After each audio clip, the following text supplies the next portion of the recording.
Good morning all of you. हमारे YouTube channel geography junction पे आपका हार्दिक स्वागत है।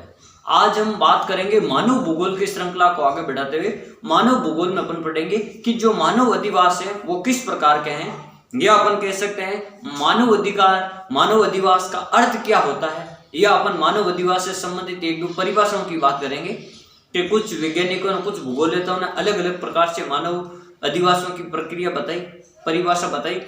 और अपन पढ़ेंगे मानव अधिवास को प्रभावित करने वाले तत्व कौन कौन से पहले तो, और मानव अधिवास को प्रभावित करने वाले कारक कौन कौन से, किन कारकों से जो मानव अधिवास है जो प्रभावित होता है, इन सभी बातों के बारे में अध्ययन करेंगे।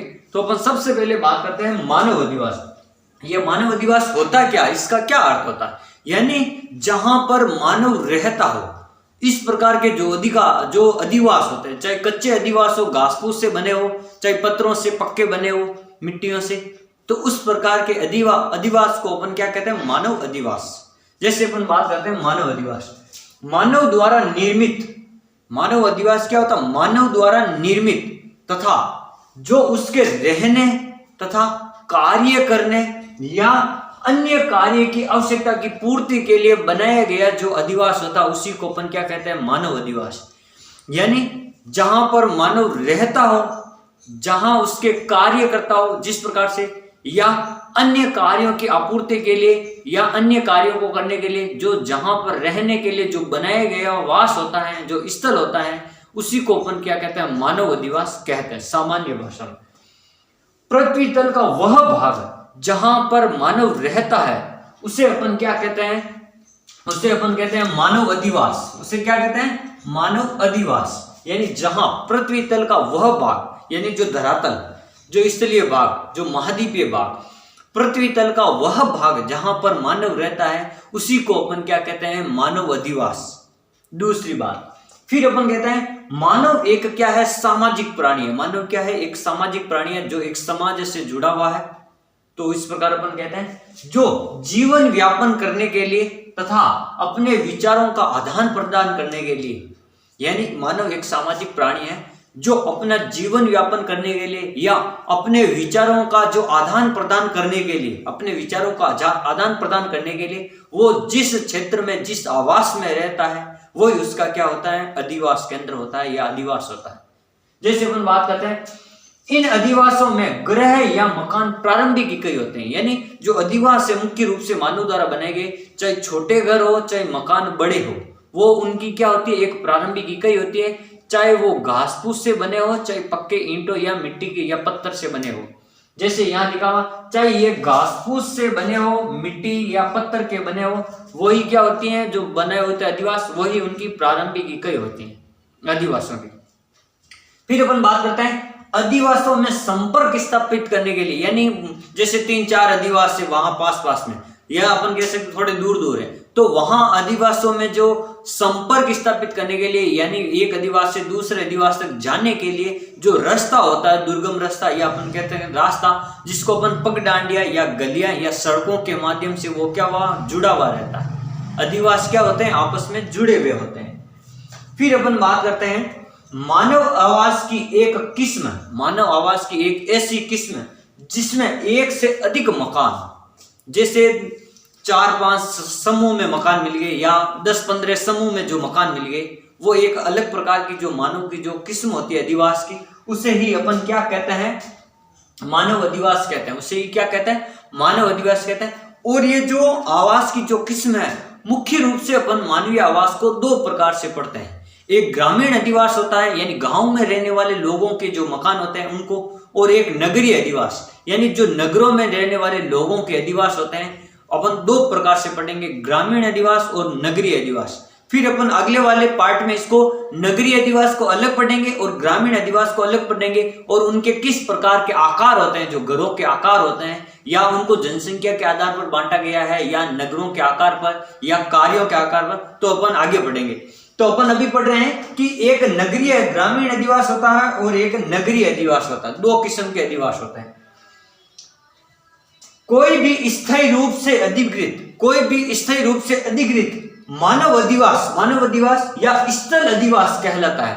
कोई भी अगर अधिगम है जो मानव का स्थायी रूप से अधिकृत जो स्थान है या आवास है, उसी को अपन क्या कहते हैं, स्थल अधिवास कहते हैं। उसी को अपन क्या कहते हैं, स्थल अधिवास कहते हैं। जैसे एकांकी झोपड़ी, यानी जो अधिवास होते हैं मानव के, वो चाहे एक झोपड़ी हो चाहे 10 मकान हो, तो होता तो अधिवास ही है ना, चाहे झोपड़ी हो चाहे मकान हो, चाहे एक हो चाहे अधिक हो, तो वो मानव के लिए क्या होता है, एक आवास स्थल होता है जहां मानव रहता है, अपना जीवन यापन करता है और वहीं पर अपने कार्य करता रहता है, जो अपने कार्य होते हैं, तो यानी अपने दिनचर्या के जो भी कार्य होते वह करता है। तो उसी को अपन क्या कहते हैं, अधिवास कहते हैं। चाहे एक झोंपड़ी हो चाहे एक से अधिक घर हो, उनको अपन अधिवास कहेंगे। जैसे अपन बात करते हैं बसाव प्रक्रिया के फलस्वरूप, ये जो अधिवास की जो परिभाषा दी थी आपकी, कोई यानी कोई भी मानव स्थायी अधिकृत या जो जहां पर अधिवास कहलाता है स्थल भाग में, और वो जो एक झोंपड़ी हो चाहे एक से अधिक अधिवास हो या मकान हो,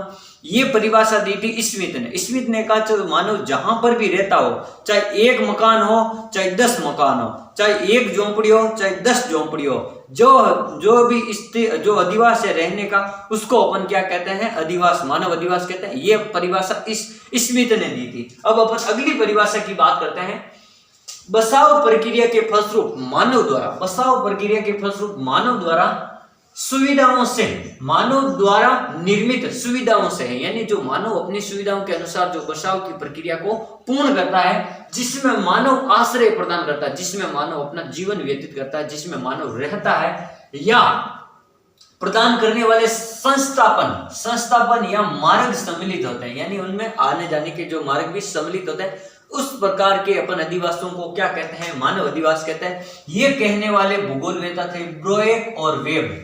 ब्रोएक और वेब दो भूगोलवेत्ता थे जिन्होंने ये परिभाषा दी थी। फिर अपन बात करते हैं मानव अधिवासों के तत्व, यानी मानव अधिवास के कौन कौन से तत्व मुख्य रूप से, जैसे अपन बात करते हैं 4-5 तत्व है, वो आपको ध्यान रखने के मानव अधिवास के तत्व, तो उनमें आपको ध्यान रखना। पहला तत्व होता प्रकृति, यानी मानव अधिवास का पहला तत्व प्रकृति। प्रकृति का मतलब जहां मानव का अधिवास है वो कैसा स्थान है, वो कैसा स्थान है, वनों से है या मरुस्थलीय क्षेत्र या दुर्गम पहाड़ी क्षेत्र है। फिर अपन बात करते हैं दूसरा जो तत्व होता मानव। मानव क्या, जो अधिवास की रचना करता है वो उसका उपयोग करता है, यानी मानव खुद ही है अधिवास की रचना करने वाला और मानव खुद ही उसका उपयोग करने वाला। तो मानव खुद एक क्या है, अधिवास का एक प्रमुख तत्व है। फिर तीसरा तत्व अपन मानते हैं समाज को, यानी जिस समाज में मानव रहता है या जो समाज मानव अधिवासों को संगठित करता है, जो समाज मानव अधिकारों को एक रूप से या एक रूपता में बांधे हुए रखता है, उसी को अपन कहते हैं समाज, वो एक तत्व। फिर एक तत्व अपन पढ़ते हैं भौतिक परिवेश, यानी जिसमें मानव, जिस परिवेश में मानव रहता है, जहां का वातावरण क्या है, जहां का पर्यावरण क्या है, या आस पड़ोस का जो वातावरण होता है, जो एनवायरमेंट होता है, वही उसका क्या होता है, परिवेश, भौतिक परिवेश होता है, जहां वो रहता है या वो जिस प्रकार से कार्य करता है। अगला अपन पढ़ते हैं अधिवास का तत्व प्रणाली, यानी जो मानव जहां पर रहता है वहां पर किस प्रकार के परिवहन तंत्र है। अगर मरुस्थलीय है तो वहां पर ऊंट गाड़ी, बैलगाड़ी होगी, या कहीं पक्की सड़कें हैं तो वहां पर मोटर गाड़ी या मोटरसाइकिल होगी, अपन कह सकते हैं। तो इस प्रकार से मानव के अधिवासों के कुछ तत्व है, जैसे अपन ने पढ़ा प्रकृति, जैसे पढ़ा मानव, समाज, भौतिक तत्व और प्रणाली। ये मुख्य रूप से 5 जो तत्व है आपको ध्यान रखने। अधिवासों के कितने तत्व होते हैं, 5, और उनका मैंने संक्षिप्त में आपको एक लाइन में अधिवासों के जो तत्व है उनका प्रकार बता दिया कि ये इनको किस प्रकार से परिभाषित करना। फिर बात करते हैं अधिवासों को प्रभावित करने वाले कारक। अधिवासों को प्रभावित करने वाले कारक के बारे में बात करते हैं, जो मुख्य रूप से 2 प्रकार के कारक होते हैं अधिवासों को प्रभावित। एक जो प्राकृतिक कारक होते हैं, जो प्रकृति द्वारा प्रदान होते हैं, और एक जो मानवीय कारक होते हैं, जो मानवीय क्रिया यानी मानव द्वारा जो निर्मित क्रियाएं की जाती है, उनके द्वारा जो अधिवासों को अपन किस प्रकार से प्रभावित करते हैं, तो उनके बारे में बात करते हैं। तो प्राकृतिक कारक में अपन बात करते हैं स्थल व स्थिति। पहला कारक है स्थल व स्थिति, यानी वो मानव जहां रहता है वो स्थल कैसा है, पहाड़ी है, दुर्गम है, नदी है, दलदली क्षेत्र है, या वनों से आच्छादित है, वनावरण ज्यादा है, तो या भूमध्य रेखा है, या किस प्रकार से रहता है, तो वो और उसकी स्थिति, वो कहां पर स्थित है। एक तो ये स्थिति पहले। फिर दूसरी भूमि का स्वरूप यानी वहां की जो भूमि है उसका स्वरूप कैसा, वहां उच्चावच किस प्रकार से है, जो ज्यादा पथरीला है, ज्यादा रेतीला है, या उबड़ खाबड़ क्षेत्र है, या समतल मैदानी क्षेत्र है, या पठारी क्षेत्र है, भूमि का स्वरूप कैसा वहां का। दूसरा, फिर अपन बात करते हैं जलवायु, यानी जहां मानव रहता है वहां का जो प्राकृतिक वातावरण, वहां की जलवायु किस प्रकार की है, उष्ण प्रकार की यानी गर्म प्रकार की जलवायु है, या अपन कह सकते समशीतोष्ण यानी ठंडी व गर्म प्रकार की जलवायु, आर्द्र जलवायु है, या अपन कह सकते शीतोष्ण ज्यादा ठंडी जलवायु है, या टुंड्रा प्रदेश यानी अपन कह सकते हैं बर्फीली जलवायु है जहां पर बर्फ ही बर्फ है, हिमाचल, या अपन भूमध्य सागरीय यानी भूमध्य सागर की जो जलवायु जो रोज बारिश होती है और गर्मी भी ज्यादा रहती है, तो उस प्रकार की यानी एक जलवायु भी मानव के अधिवासियों को प्रभावित करती है। फिर बात करते हैं सूर्य का प्रकाश और जल की प्राप्ति, यानी जहां पर मानव रहता है वहां पर सूर्य का प्रकाश है नहीं है, क्योंकि सूर्य का प्रकाश जो है वनस्पति के लिए प्रभावित होता है, मानव के लिए या जो पेड़ पौधे भोजन बनाते हैं या जो कृषि कार्य करते हैं उनके लिए सूर्य का प्रकाश आवश्यक है। जैसे अपन बात करते हैं भूमध्य रेखा पर ज्यादा सूर्य का प्रकाश रहता है और जो ध्रुवीय क्षेत्र है वहां पर कम रहता है, क्योंकि वहां सूर्य की किरणें तिरछी पड़ती है। तो इस प्रकार सूर्य का प्रकाश है जो भी वो एक प्राकृतिक तत्व माना जाता है जो अधिवासियों को प्रभावित करता है। जहां पर सूर्य का प्रकाश कम है वहां पर अधिवास कम होंगे, और जहां सूर्य का प्रकाश अधिक है वहां अधिवास अधिक होंगे। ठीक है, फिर अपन बात करते हैं जल की प्राप्ति, यानी मानव के अधिवास ऐसे स्थान पर होंगे जहां पर जल होगा। अधिकांशतः अपन 99% की बात कर रहे हैं। जैसे अपन पढ़ रहे हैं प्राचीन सभ्यता, मिस्र घाटी सभ्यता, यानी मिस्र यानी नील नदी के चारों ओर की जो सभ्यता वो मिस्र घाटी सभ्यता।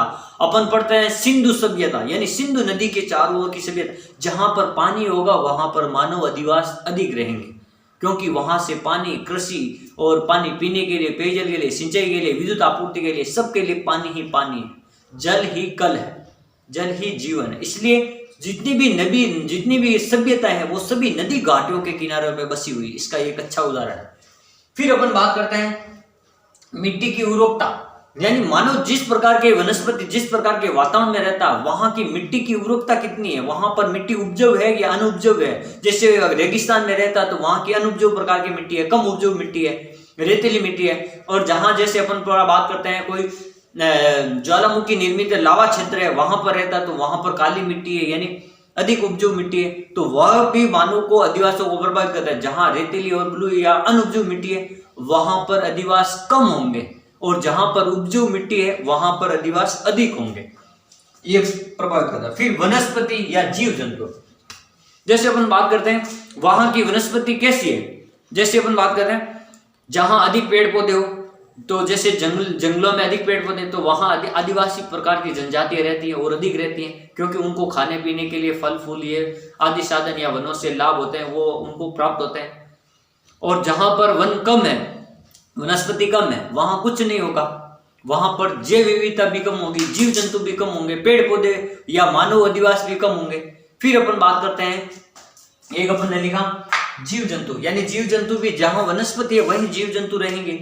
जितनी ज्यादा वनस्पति होगी उतने ही ज्यादा जीव जंतु वहां रहेंगे, क्योंकि जीव जंतुओं को खाने पीने के लिए वहां से साधन प्राप्त हो जाता है, भोजन की प्राप्ति हो जाती है इसलिए। और जीव जंतु हमेशा पेड़ पौधों में या जहां ज्यादा वनस्पति होती है वहां रहना पसंद करते हैं, मरुस्थल में नहीं रहना पसंद नहीं करते हैं। कुछ जीव जंतु होते हैं जो मरुस्थल में भी रहते हैं, लेकिन अधिकांश होते हैं जो वनस्पति क्षेत्र में रहते हैं। फिर अपन बात करते हैं मानवीय कारक। मानवीय कारक है जो अधिवासियों को किस प्रकार प्रभावित करते हैं। जैसे सुरक्षा, जहां जिस नगर की सुरक्षा अधिक होगी, जहां पर अधिक प्रकार के नगर होंगे तो उस प्रकार से मानव उस सुरक्षित क्षेत्र में रहना पसंद करेगा। ये तो आपको पता ही है, सुरक्षा यानी मानव अपने आप को एक सुरक्षित क्षेत्र में रहना पसंद करेगा। जैसे दुर्गम क्षेत्रों पर मानव कम रहते हैं और शहर के अंदर यानी शहरी इलाकों में ज्यादा रहते हैं। जहां पर ग्रामीण, जैसे ग्रामीण क्षेत्र है तो जहां गांव का मुख्य क्षेत्र होता है वहां पर लोग अधिक रहते हैं, और दूर दूर बस्तियों में कम रहते हैं, क्योंकि वहां सुरक्षा का खतरा है मानव को, इसलिए। अब सुरक्षा किसी भी प्रकार की हो सकती है, जैसे अपन बात कर सकते हैं प्रशासनिक सुरक्षा हो सकती है, या जीव जंतुओं से भी सुरक्षा हो सकती है। गांव में रहेंगे तो जीव जंतु नहीं आएंगे, या जो जंगली जानवर हो वो नहीं आएंगे। और अगर शहर से दूर रहेंगे या ग्रामीण क्षेत्र से दूर रहेंगे तो वहां जंगली जानवर, भालू, हिरण, ये जो नीलगाय वगैरह, या अपन कह सकते हैं चित्ता वगैरह ज्यादा आएंगे। वनस्पति क्षेत्र जहां ज्यादा है तो ये सुरक्षा का। फिर अपन बात करते हैं आर्थिक कारक, यानी मानव के लिए जो आजीविका का कारक क्या है, मानव के लिए वित्तीय साधन क्या है, मानव के लिए जो अपना आजीविका चलाने का मूल प्रमुख व्यवसाय क्या है, तो अपन उसको अपन क्या मानते हैं, आर्थिक कारक मानते हैं। फिर राजनीतिक कारक या सामाजिक कारक, वहां का जो सामाजिक वातावरण है वो किस प्रकार का सामाजिक वातावरण है। अगर जिस समाज में अच्छे लोग होंगे या जो समाज अच्छा एवं सभ्य समाज होगा, सांस्कृतिक समाज यानी अपनी संस्कृति को बनाए हुए रखेगा, उस प्रकार के समाज में लोग अधिक रहना पसंद करेंगे। ये आपको पता है। जैसे अपन वर्तमान के जीवन की स्थिति को देख के बात करते हैं। जैसे अपन कहीं भी रहने जाते हैं तो पहले देखते हैं कि वहां का जो सामाजिक वातावरण है वो किस प्रकार का वातावरण, वहां का मोहल्ला किस प्रकार का मोहल्ला है। तो ये सब समाज यानी वहां का जो समाज है या जो सामाजिक गठबंधन होता है, जो समाज एक होता है, तो वहां पर संस्कृति और जो एकता है वो अच्छे समाज की एक विशेषता होती है। तो इस प्रकार एक समाज या अपन कह सकते हैं राजनीतिक, यानी जिस क्षेत्र की राजनीति अच्छी है या गंदी है तो उस पे भी वहां के जो अधिवासी है वो भी प्रभावित करते हैं। फिर अपन बात करते हैं धार्मिक एवं सांस्कृतिक कार्य या मार्गों का संबंध, यानी ऐसे साधन होने चाहिए, ऐसे ग्रामीण इलाके अधिवास होने चाहिए जहां पर आवागमन के साधन हो, जहां पर परिवहन के साधन जुड़े हो, एक गांव दूसरे गांव सड़कों से जुड़े हो, तो वहां पर लोग रहना पसंद करेंगे। अब दूर दूर तक सड़क नहीं है तो वहां पर लोग नहीं रहेंगे। अधिकतम जनसंख्या है जो सड़कों के जुड़े हुए मार्गों से जुड़े हुए ग्रामीण नगरों में रहती है। जहां पर सड़क नहीं है वहां पर बिल्कुल कम लोग रहते हैं। जो आदिवासी जनजातियां होती है वो वहां रहती है, वो अपनी प्राचीन सभ्यता को बचाए हुए रखती है। फिर अपन बात करते हैं संस्कृति और सामाजिक की। तो सामाजिक और सांस्कृतिक कारक भी ये प्रभावित करते हैं कि उनकी जो समाज है, संस्कृति की स्थिति है, या जो संस्कृति अपनी परंपरा को बनाए हुए रखने के लिए कुछ समाज के लोग, जैसे अपन बात करते हैं भील, मीणा, ग्रास्य, डामर या कथोड़ी जनजाति है, जो आदिवासी जनजातियां हैं, लेकिन वो अपनी संस्कृति को बनाए हुए रखने के लिए वो अभी भी दुर्गम क्षेत्रों में, पहाड़ी इलाकों में या अपन कह सकते हैं पर्वतीय क्षेत्रों में रहना पसंद करती है। वो शहर से दूर रहना पसंद करती है। उनको सामाजिक जीवन यानी उनको जो शहरी जीवन है उससे कोई लेना देना नहीं है। वो अपने जिस प्रकार से रहते हैं, उनके वंशज जिस प्रकार से रहते हैं, वो उन्हीं परंपराओं से अभी भी वर्तमान में भी रहते हैं, क्योंकि वो अपनी संस्कृति को बनाए हुए रहते हैं।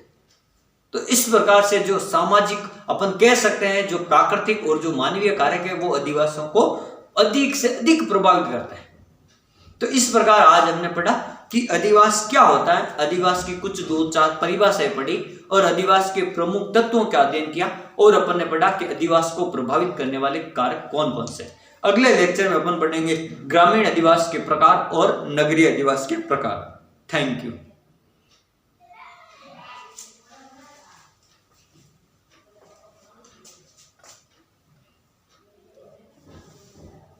आप इसका स्क्रीनशॉट ले सकते हैं। एक बार मैं दूर हट जाता हूं।